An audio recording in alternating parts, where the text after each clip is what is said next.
nama dabbara dhugaa. Sanuma maal jetti guyyuun fedhette. Maal intala koo guyyuun maali ka kun fedha ussa afaan kee walitti loggomadhu maqaan balleessite. Keessuma kee dhiisi guyyuun feete daqiiqaan feete overtime feete nu naqe. Malo mucatti maluma gadoqqisti kun mujrimni sheexanni hesaba ta'us bil video way waraabde akkuma jette qullaa waraabee maali akkas ta'e jetti miti qullaa sana waraabde yookiin isaan doorsaa irti nafakkaate caaltu yookiin moo waan biraati maalifiyyuu yoo har'a bu'aa dhufte boru ka biraataati caaltu namma kun har'a bakka caawataan hajjii gaadha hajjii faana fataa zanaa jechaarta.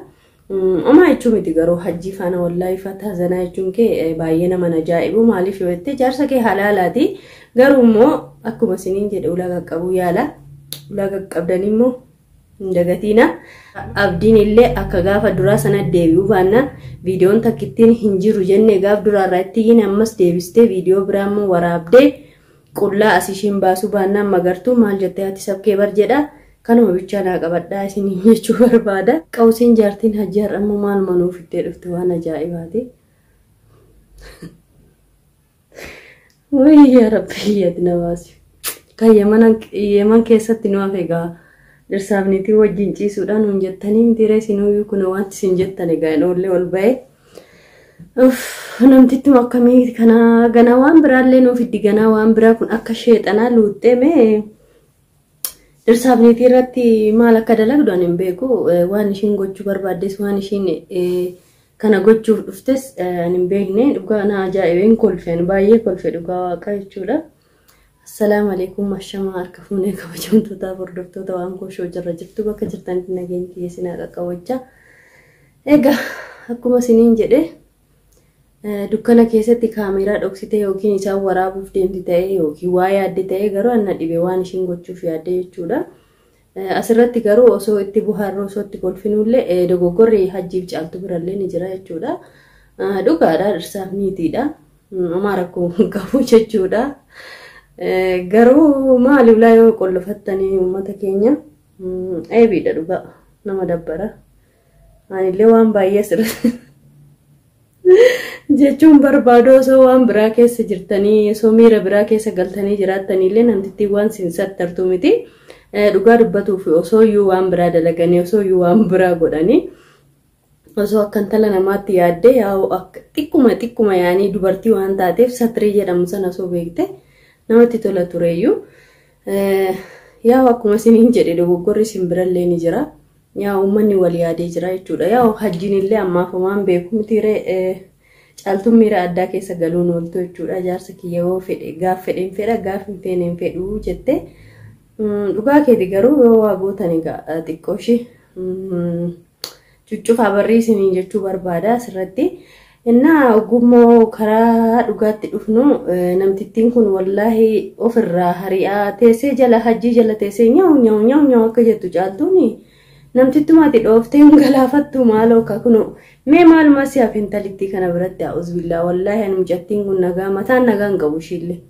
bakka caaltullee mataan nagaan qabu jechuudha dhugaa dubbatuufi maaliif yoo jettanii ogguushin akkanatti si arrabsitu mucaa maaloo ka naqqa'ii bakka ciiftee ka'ii naqqa'ii siin jedhani maaloo nu gubdee ka har'allee nama bohaarsa. Shartiin hajjiillee baay'ee natti tole dhugaa waaqa jechuudha. Rabbiin egaa warra Maammadoo fi Faaxee warra wal jijjibbitan akka hajjii kana rabbi sinaa meessuu siniin jedha sumarrattis. Maali yoo ta'e shartii ajaa'ibaa baaseef ammanni beektanii hajjiin jechuudha. Guyyaa takkasi bira guyyaa tokko kana bira jedhee baay'ee na dhibe. Maali waan akkasii garuu mee dubartoonni asirratti yaada kennaa dhugaa rabbii jechuudha. Mee jaarsa keessan agafeetan jaalattan agafeetan kabajjan agafeetan waan feetani taataniif mee mana takka keessa niitii tokko wajjin ni jiraattu deebii kana deebii dhugaa naa barreessaa yaanii mushiyaanii zimmettanii waan keessa hin jiru kana barreessaa isiniin jedha. Lammanni immoo jaarsi keessan yoo niitii biraa isinirra fuudhe wajjin jiraattu ani garuu akka kiyyaatti jechuudha. Isinis yaada keessan barreessuun dagatiin garuu ani yaada kiyya kuni aga fedhe abbaa manaa kiyya jaaladhu aga fedhe kabaju aga fedhe abbaa ilmoo kiyya meeqa yoo ta'an jaartii biraan irratti finnaan bakka nagumaan akka wal jaallannetti addaan baana malee ani naafa guddaa qaba jechuudha. Ani naafa guddaan na keessa jira. Maaliif iyyuu jaarsi kiyya akka nagateen deemne jaarsi kiyya nama biraa kanarratti ilaalle waan godhamuu qabu guutuun hin godha. Ani isa nan kabajaa waan inni jibbullee ni dhiisa waan inni jaalatullee karaa qajeelaan ittuma fufee godha.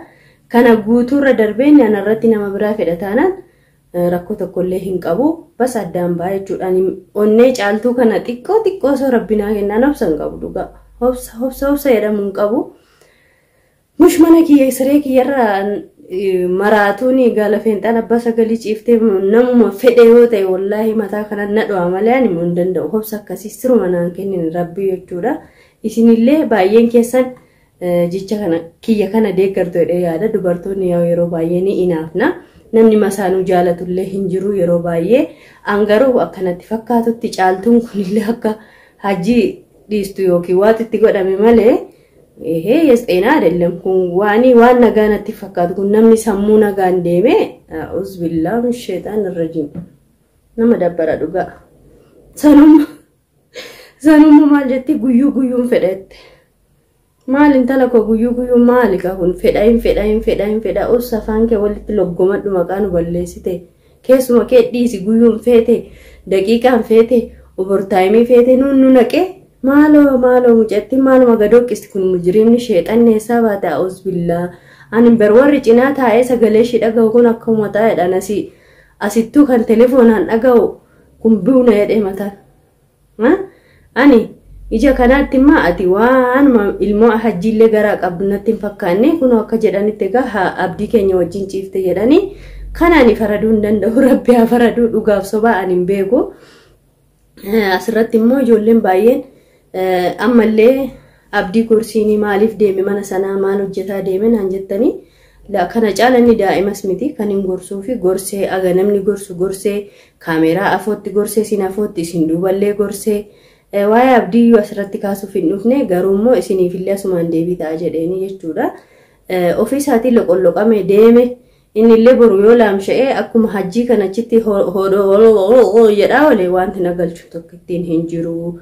Maaliif iyyuu aga dandeenyu goone wajjin dadhabne wajjin laffaane ofii fidi mana kiyya qurfaa kiyya laalaadha kun hagartani viidiyoo magartuu waraabdeeni ishiin dhugaadhaan sitti hin deemtu gadhaabbadhu jennee ittimnee dadhabne isiniin kunuu koomantii meeqa barreessitan.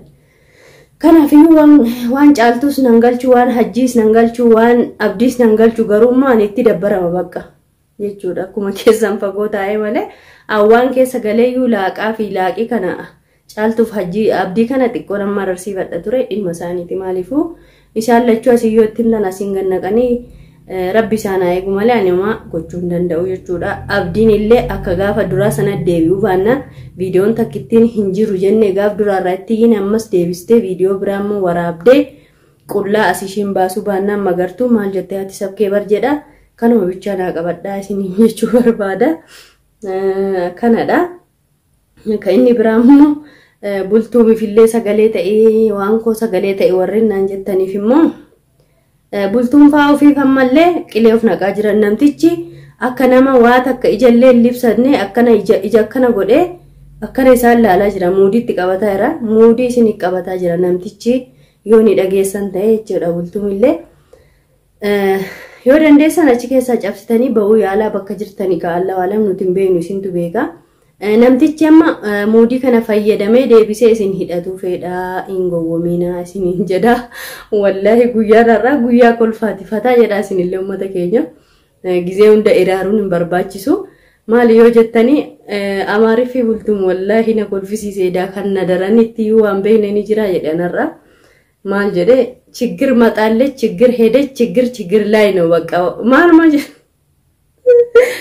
ወይ አለካራት ኮልፌ በኩ ቡልቱ ቢለና ኮልፊሲዜ አፋን ማኑ ወሊንገለን ሙጨቲ ፋና ሙጨቲን ሞ ነሙ አፋን አማሪፍ ፈደገው ፉ አፋን ሺ ኩን እንገለደ ያን ይያዱ ተተተተተተተ ጀቲ ኩን ሞ ጣጠሚ ሲንጋ አውዝ ቢላ ማለባኒ ዋን በጎን ማን ዋን ከሰው ገልቻ ጅሩ ዋን ከሰው ላቃ ጅሩ ዋን ከሰው ቡሳ ጅሩ አናለን አፍገላ hinjiru asirratti wanti jechuu barbaadu namtichi insoba beektanii ijoollee kana deebisee kiyyoo keessa galfatu edha isaan kun immoo afaan bananii achi akka nama irratti iyyitanii nama waammattanii yookiin immoo waa takka furmaatan gootanii namtichi fayyaa qaba beekaa isin laalee namtichi namicha waasaa miti namni mataa malaaxaa kun badaadha kanaafiyyuu isinillee of eegaa rabbillee isin haa eegu achillee of baasaa ati immoo nama afaan beeku faana malee afaanuu wal tartanii afaanuma irratti wal loltanii isin lamaanuu akka walitti garagallee siin jedha yaa bultumaatiif minyootillee jechuudha maaliifuu ishiin afaan amaariffa kana nama dhaga'uufu afaan ishii suni